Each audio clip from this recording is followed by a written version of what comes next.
अस्सलामुअलैकुम, कैसे हैं आप लोग। उम्मीद करती हूँ आप सब बिल्कुल ठीक होंगे।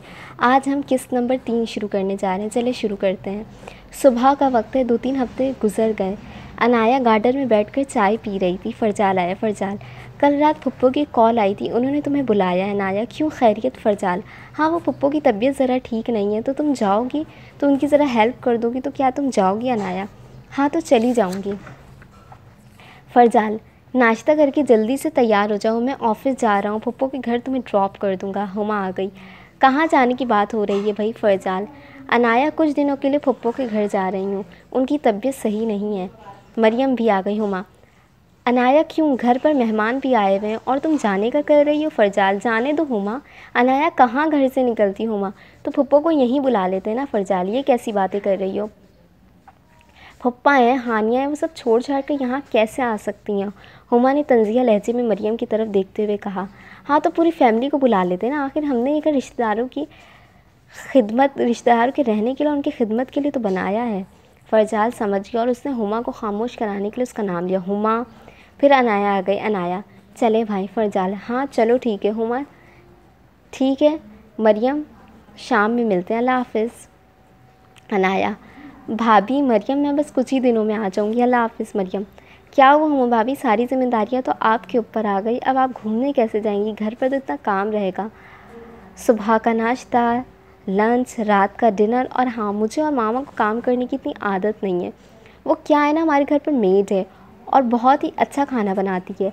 हम लोग ऑनेस्ट देख कर रखते हैं, ये नहीं कि कम पैसे देने के लिए जैसे पैसों को उठाकर रख दिया। हुमा, ऐसी कोई बात नहीं है, हम उसे अच्छी खासी तनख्वाह दिया करते थे, वो चोर निकलेगी हमें क्या पता था। वैसे ही मरियम की कॉल आ गई। मरियम ने कॉल पर कहा, हाँ आती हूँ, बस फ़ोन रखते ही फिर उसने कहा, मरियम, ठीक है भाभी, चलती हूँ, रात का डिनर मैं ज़रा हल्का करती हूँ, मगर मम्मा का चाइनीज़ खाने का मूड हो रहा है, तो मेरे लिए नूडल्स और मम्मा के लिए चाइनीज़ बना दीजिएगा, बाय। हुमा ने फिर वो बात दोहराई अजीब तरह से। हुमा, नौकर समझा हुआ है ना, और पप्पो को तो मुझसे दुश्मनी है ही, जब ही अपनी उस चहीती भतीजी अनाया को बुला लिया जानबूझकर, ताकि सारे काम का बोझ मुझ पर आ जाए।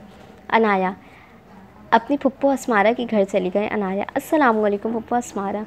वालेकुम अस्सलाम, क्या हाल है मेरी बच्ची का। अनाया, फुप्पो मैं तो ठीक हूँ, आप बताएं क्या हुआ है आपको। अस्मारा, बेटा घुटनों में एक हफ्ते से ज़रा दर्द था, मगर अब बेहतर है ज़रा। मुझे पता चला है कि तुम्हारे कोई दूर के रिश्तेदार आए हुए हैं और तुम्हारा काम बढ़ गया है। नाज़िया अफसाना बता रही थी कि वो हुमा तो घूमने फिरने निकल जाती है और सारा काम बच्ची अनाया को करना पड़ता है, तो मुझे ये बात बहुत बुरी लगी थी और मैंने तुम्हें अपने पास बुला लिया कि इसी बहाने तुम ज़रा आराम कर लोगी, आंखें भी कभी कभार धोखा खा जाती हैं। हमें क्या पता था वो हुमा इस तरह निकलेगी। अच्छा बताओ, तुम्हारी छोटी भाभी नाहिद कैसी, आती जाती है क्या। अनाया, नहीं फुप्पो, जब हम बुलाते हैं तभी आती है। और अच्छा, हानिया कहाँ है, और दुबई में असफ़र और उसकी बीवी लाइबा, ये लोग कैसे हैं। अस्मारा, हानिया तो स्कूल गई है, लाइबा और असफ़र भी ठीक हैं। अस्मारा ने बहुत अफसरदा चेहरे बनाकर कहा। अस्मारा, मुझे बहू की ख्वाहिश थी, मेरा बेटा 20 साल का ही था, मैंने 1 साल पहले उसकी शादी करा दी। शादी के 3 महीने बाद उसे कहीं दुबई से कहीं किसी जॉब की ऑफ़र आई, तो लाइबा और असफ़र और वहीं शिफ्ट हो गए। अनाया, तुम अपने फुप्पा के बारे में नहीं पूछोगी। अनाया, हाँ पूछने ही वाली थी, बल्कि फुप्पा 1 हफ्ते पहले हमारे घर आए थे, रात में 1 घंटे के लिए। अस्मारा, हाँ बता रहे थे मुझे। फ़रजा लोगों के घर में मरियम के ऊपर से किसी को बहुत बुरा डांटने की आवाज़ आने लगी। सब जल्दी जल्दी ऊपर की तरफ गए। पता चला मरियम बच्चों पर चिल्ला रही थी। हुमा, मरियम क्या हो गया है, तुम बच्चों पर क्यों चीख रही हो। मरियम, भाभी इन लोगों ने मेरे कपड़े पर इंक गिरा दी। हुमा, तो इसका क्या मतलब है, तुम बच्चों पर चीखोगी चिल्लाओगी, आज तक कभी हम लोगों ने अपने बच्चों को इतना न डांटा न मारा, तो तुम्हें क्या हक बनता है। फ़रजाल, चुप करो तुम, जाहिर सी बात है जब बच्चे गलती करेंगे तो सुधारना बड़ों का फ़र्ज़ होता है। आई बात समझ में। हुमा, फ़रजाल, इसमें भी आपको गलती मेरी और बच्चों की नज़र आ रही है, इस मरियम की नहीं। फ़रजाल, बच्चों बताओ क्यों किया तुम लोगों ने ऐसा। इकरा और अजान दोनों बोलने लगे। पापा, ये हमें बहुत तंग करती हैं, हमें खेलने भी नहीं देती, हमारे रूम में आ जाती हैं, फ़ोन पर अपनी फ्रेंड से देर तक बात करती रहेंगी, या तो अपनी दोस्त को हमारे कमरे में लाकर बैठा देती हैं। फ़रजाल, अच्छा बस अब जल्दी से मरियम आंटी को सॉरी बोलो। हुमा, बच्चों आप लोगों को कोई सॉरी वॉरी बोलने की ज़रूरत नहीं है। फ़रजाल, आप लोग बोलो सॉरी। दोनों बच्चों ने सॉरी कह दिया तो हुमा गुस्से में ऊपर चली गई। दूसरी तरफ अनाया हानिया से बात कर रही थी। और सुनाओ हानिया, क्या हाल है, पढ़ाई कैसी चल रही है और कौन सी क्लास में पहुंची? हानिया, मैं ठीक हूँ अनाया, आप भी? पढ़ाई भी ठीक चल रही है और मैं 4th क्लास में हूँ। अनाया, चलो अच्छी बात है। अस्मारा, अच्छा अब अनाया आप ही के साथ किचन में जाओ और मेरे लिए चाय बना कर लाओ।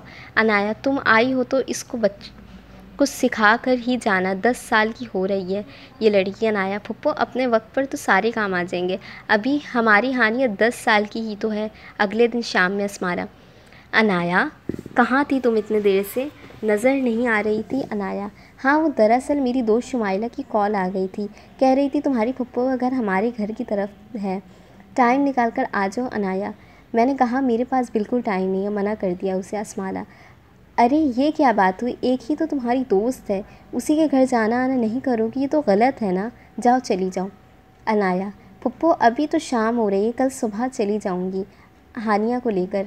अस्मारा, चलो ठीक है। दूसरे दिन 12 बजे के टाइम अनाया हानिया को लेकर शुमाइला के घर चली गई। शुमाइला, ये लो अनाया, तुम्हारे लिए मैंने ब्राउनीज़ मंगवाए हैं, तुम्हें पसंद है ना? अनाया, ये सब करने की क्या ज़रूरत थी शुमाइला, दूसरी दफ़ा तुम हमारे घर आई हो, कौन सा रोज़ रोज़ आ जाती हो, मैं ही अक्सर तुम्हारे घर चक्कर लगाती हूँ। अनाया, क्या करूँ शुमाइला, मेरे पास टाइम ही नहीं रहता। शुमाइला, यार अनाया तुम भी अजीब हो, तुम्हारे भाई भाभी ने तुम्हारे ऊपर इतनी जिम्मेदारियाँ डाल दी हैं, तुम कुछ कहती भी नहीं हो।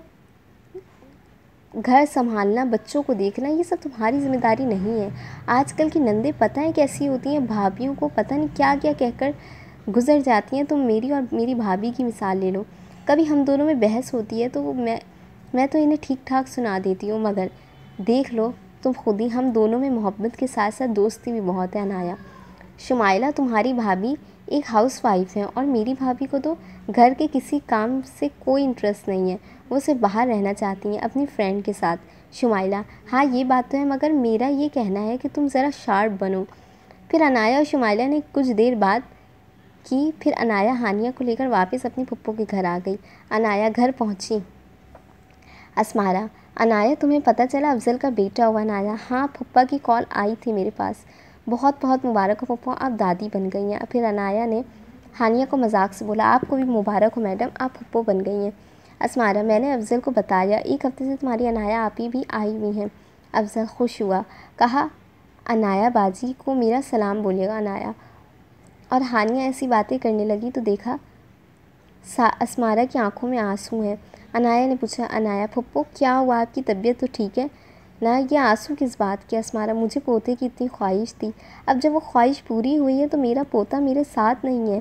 काश मैंने तुम्हारे अम्मी अब्बू, अपने मतलब मेरे भाई भाभी और अपने दोनों बेटे रियाज और शहबाज को दूसरे शहर जाने से रोका होता तो ना जहाज़ का ऐसा हादसा होता, ना वो लोग हमें छोड़ कर जाते। अनाया, फुप्पो जो कुछ भी हुआ वो सब अल्लाह की मर्ज़ी थी, आप पुरानी बातें याद मत करें। अनाया के फुप्पा आ गए। फुप्पा ने सबको कहा, बहुत बहुत मुबारक हो, अच्छा मैं मिठाई लाया हूँ, हानिया बेटा सबको मोहल्ले में जाकर मिठाई दे दो। अस्मारा, कोई ज़रूरत नहीं किसी को कोई मिठाई वगैरह देने की। अनाया, फुप्पो आप क्यों इस तरह कह रही हैं, देखें दिल छोटा मत करें, लाएं फुप्पा आप मुझे दें, मैं पैकेट्स बना देती हूँ। किस नंबर 3 यही मुकम्मल होती है।